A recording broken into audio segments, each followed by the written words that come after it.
Рамазанның бітісімен мұсылмандарды қайтадан ораза сияқты қасиетті бір құлшылықпен қауыштыратын Шәуәл айында ұсталатын 6 күндік бір ораза бар. Бұл оразаны пайғамбарымыз кімде-кім Шәуәл айында 6 күн ораза ұстайтын болса, 1 жылдық сауаппен тең болады деп мұсылмандарды сүйіншіленген. Бұл жердегі мақсат, Алла тағала негізі 6 күндік бір оразаға 1 жылдық сауап бере алатындай күшке ие және құдіреті бар.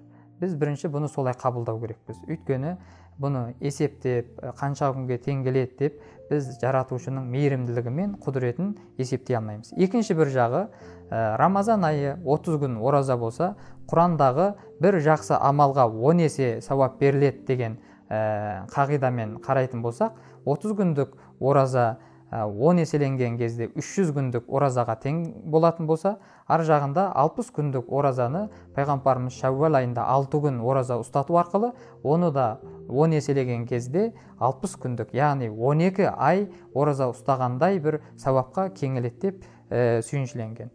Үшіншіден, Рамазан біте салысымен кейбір мұсылмандар Рамазаннан құтылдық деген бір түсінікпен келесі Рамазанға дейін ешқандай нәпіл, сүннет оразаларын ұстамай, келесі Рамазанды күтеді.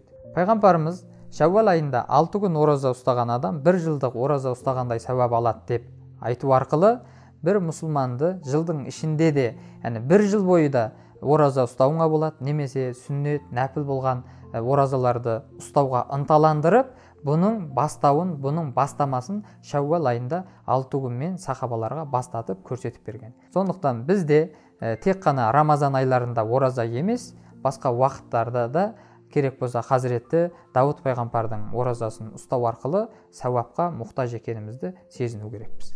Төртіншіден, кейбір мұсылмандардың асыға күтіп, сағынышпен қауышқан Рамазанның өте жылдам өте шығуымен кейін бұндай бір құлшылықты қайтадан аңсағандықтан пайғамбарымыз оларға Шәуәл айының 6 күн оразасын көрсету арқылы оларды қайтадан оразамен қауыштырғанын көреміз.